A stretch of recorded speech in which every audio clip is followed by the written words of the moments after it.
43,000 कोटींचा खर्च, 204 प्रकल्प, त्याचबरोबर पुढच्या 50 वर्षांचं नियोजन हे पीएमआरडीएच्या माध्यमातून करण्यात आलेलं आहे. अर्थात आपल्यासोबत पीएमआरडीएचे आयुक्त योगेश म्हसे सर आहे. खरं तर त्यांची आता महाराष्ट्र शासनाच्या अल्पसंख्याक विभागाच्या सचिवपदी निवड झालेली आहे.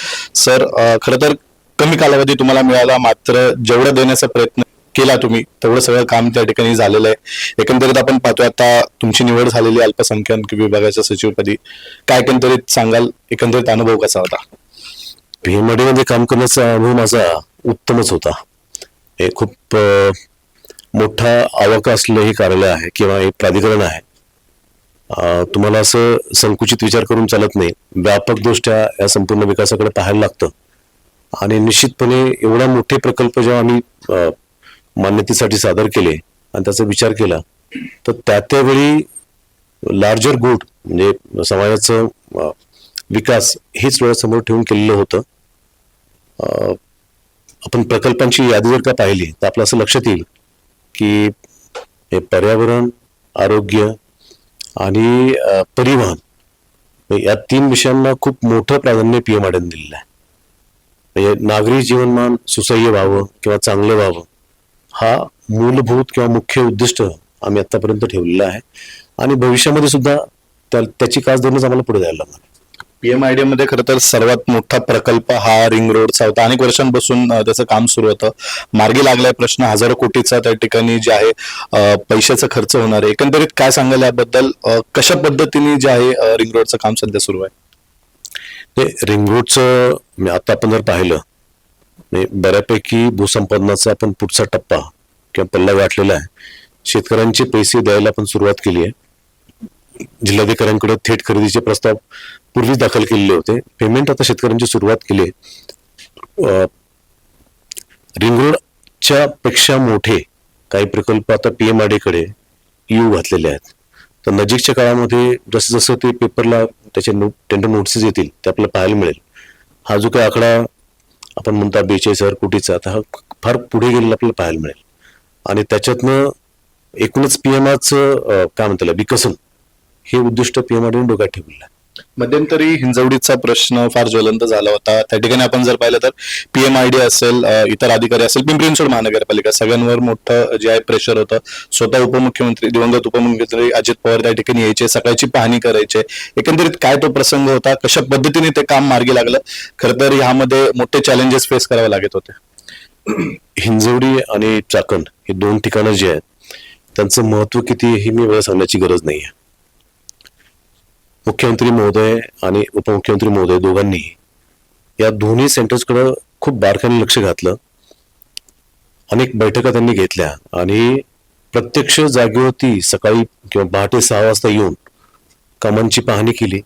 ज्या ज्या ठिकाणी काही असे अडथळे निर्माण झाले होते तर ते दूर करण्यासाठी आमच्या पुढे अजितदादा असायचे आणि कामाची सुरुवात सकाळी 6 वाजता व्हायची. कधी कधी 5:30लाच ते येऊन इतर अधिकाऱ्यांच्या अगोदर उपस्थित असायचे. एकूणच त्यांचा हेतू किंवा प्रशासनाचा जो काही हेतू होता तो चांगली काहीतरी निर्मिती करणं आणि पहाटे 6 वाजता जाणं म्हणजे नागरिकांना जर का ती समजा दुपारी गेले किंवा 10-11 वाजता गेले तर ट्रॅफिकमुळे लोकांची जी गैरसोय होते तर ती टाळणं हा त्यांचा मुख्य उद्देश होता आणि कामाची बारकाईनं पाहणी करता यावं हाही उद्देश त्यामध्ये होता. पण निश्चित त्याने एक वेगळी गती प्रशासनाला मिळाली, कामाला मिळाली. आपण बघताय की चाकणमध्ये 250 कोटीचे टेंडर झाले वेगवेगळ्या कामांचे. हिंजवडी सुद्धा संपादनामुळे थोडंसं मागे पडलंय, परंतु हिंजवडीमध्ये सुद्धा 200-250 कोटी रुपयांची कामं मंजूर आहेत आणि ते नजीकच्या काळामध्ये आपल्याला झालेले दिसतील.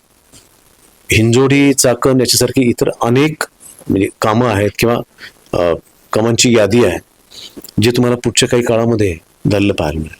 दुर्दैवाने उपमुख्यमंत्री अजित पवार हे आपल्यात आता नाहीये, मात्र त्यांची कामाची पद्धत होती. सगळ्यात अगोदर ते अधिकाऱ्यांनाच धारेवर धरायचे.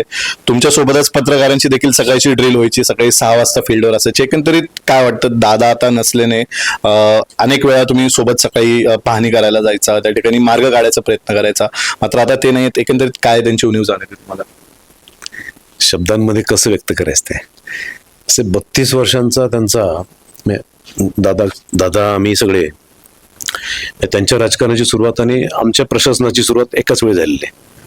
तर जवळपास हे 30-32 वर्ष वेगवेगळ्या टप्प्यावरती वेगवेगळ्या पोस्टवरती काम करताना त्यांचा संबंध आला.